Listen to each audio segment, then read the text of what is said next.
ఇప్పుడు పవన్ కళ్యాణ్ గారు ఇంకోటి కూడా మాట్లాడాడు.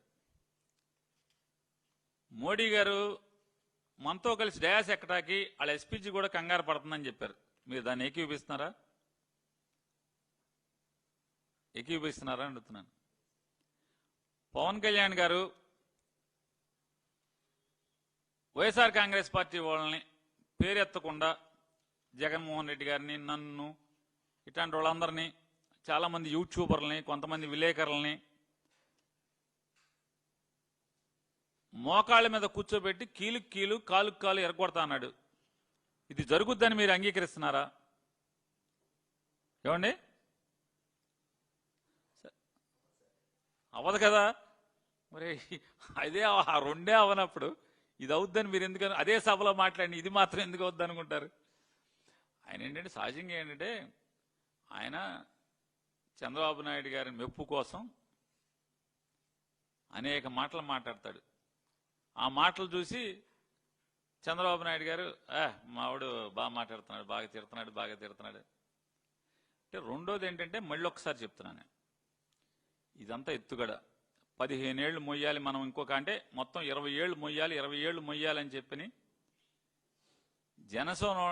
జనసేన పేరు మీద మమ్మల్ని అందరినీ మొయ్యటానికి సిద్ధమని చెప్పని చెప్తుంటే, ఇదేంట్రా బాబు మనకు రాజ్యం తెస్తానని చెప్పి చంద్రబాబును మోద్దాం ఇంకో 20 ఏళ్ళు అంటున్నాడు. ఇప్పటికి ఆయనకి 55 ఏళ్ళు, రేపు మళ్ళీ ఎలక్షన్కి వచ్చేప్పటికి 55 ఏళ్ళు. ఎందుకంటే 2019కి 50, 24కి 55, 24 నుంచి ఇప్పటికి 57కి వచ్చాడు. 57 ఏళ్ళు ఇప్పటికి. ఇంకొక ఇదొక 3, ఇదొక 2.5, అదొక 15, 17.5. ఇక ఇది ఎప్పుడైతే తన మీద నమ్మకాలు పెట్టుకున్న వాళ్ళకి నమ్మకం సన్నగిలి దూరం జరుగుతున్నారు అనిపించిందో, చంద్రబాబు నాయుడు గారు ఇద్దరు మాట్లాడుకున్నారు. జగన్మోహన్ రెడ్డి గారిని తిట్టాలి.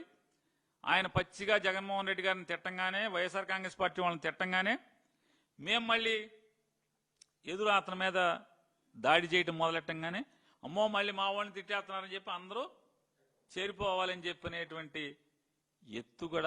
ఏదో అన్న సామెత కూడా ఆశ దోశ అప్పడం అని. మేము నిన్ను ఆటలో అట్టుపండికి వదిలేసాం, నువ్వేమైనా తిట్టుకో, మాకు సంబంధం లేదు. మీరు ఊళ్ళు ఖాళీ చేయించే లెక్కలో అయితే ఎందుకు ఖాళీ చేయించారు? ఎందుకు ఖాళీ చేయించాలి? రోడ్డు పక్క నుంచి వెళ్తే ఎవడ సంబంధం ఏమన్నా పోద్దా? ఏమన్నా ఊరు పాడైపోద్దా? ఇట్లాంటి తప్పుడు ఆలోచనలు కట్టిపెట్టి అమరావతి రైతుల్ని వాళ్ళ బతుకునిచ్చేట్టుగా తొందరగా వాళ్ళకి ఇవ్వాల్సినటువంటి ప్లాట్లు ఒక అధికార మదంతో చెలరేగిపోతున్నటువంటి మంత్రి గారు మాట్లాడుతున్నాడు. 2%, ఆఫ్టర్ ఆల్ 2% మేము ఇంక ఇవ్వాలని మాట్లాడుతున్నాడు. అమెరికా వెళ్ళి డబ్బులు సంపాదించిన పొగరుతోనో మదంతో కాదండి.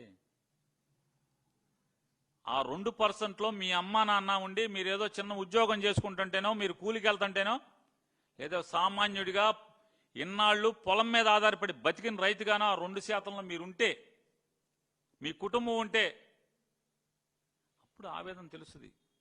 పాలకుడు అనేవాడు నుంచుని గెలిచినోడు, ప్రజల ఓట్ల ద్వారా అధికారం ఎక్కినోడు, అంతలం మీదకి ఎక్కినోడు, సామాన్యుడు ఆలోచన ఎలా ఉంటుంది, వాడి స్థితిగతులు ఏంటి అని అందులో పరకాయ ప్రవేశం చేసి ఆలోచించి పరిపాలన చేయాలి తప్పితే మదంతో పరిపాలన చేయకూడదనేది మరి తెలుగుదేశం వాళ్ళకి ఎప్పుడు తెలుస్తుందో, మరి భగవంతుడు ఎప్పుడు వీళ్ళకి బుద్ధి పెడతారో తెలియదు. బుద్ధి అయితే పెట్టేది లేదు. కానీ ఈ రాష్ట్రంలో ఈ ప్రభుత్వానికైతే మాత్రం గాబు పట్టిందనే అర్థమవుతుంది. ఈ గాబు పడతాం అనేది, లేకపోతే దుర్గగుడికి ఎవడన్నా కరెంటు తీయటం పోయే కాలం కాకపోతే ఈ ప్రభుత్వానికి, అరే అసలు మామూలుగా లోక కళ్యాణం కోసం సాక్షాత్కరించినటువంటి అమ్మవారు ఎంత గొప్పగా చెప్పుకుంటారు, ఎంత భక్తిగా కోట్ల మంది పూజిస్తారు. అమ్మవారి గుడి కరెంట్ ఆపటమా? బిల్లు కట్టలేదా? బాలకృష్ణ గారు అల్లుడేమో 18 కోట్లు కట్టపోయినా కరెంటు తీరు. అమ్మవారు 3 కోట్లు కట్టలేదంట. 3 కోట్లు మాఫీ చేస్తే పోయేకాలమా మీ ప్రభుత్వానికి? ఎన్ని మాఫీ చేస్తున్నారు? ఎకరం 50 కోట్లు 60 కోట్లు చేసే పొలాన్ని 90 పైసలకి 99 పైసలకి ₹10 ఇస్తున్నారు. మీరు అమ్మవారి గుడికి కరెంట్ ఏమైనా ఉచితంగా ఇస్తే మీకు పోయే కాలమా? మా హిందూయిజం మా సనాతనం అంటారు, మెట్లు కడుగుతారు. అంటే ఇవన్నీ పోయే కాలం బుద్ధులు. పోయే కాలం వచ్చినప్పుడు ఇలాంటివే జరుగుతూ ఉంటాయి ఖచ్చితంగా. ఇవన్నీ తార్కాణాలు.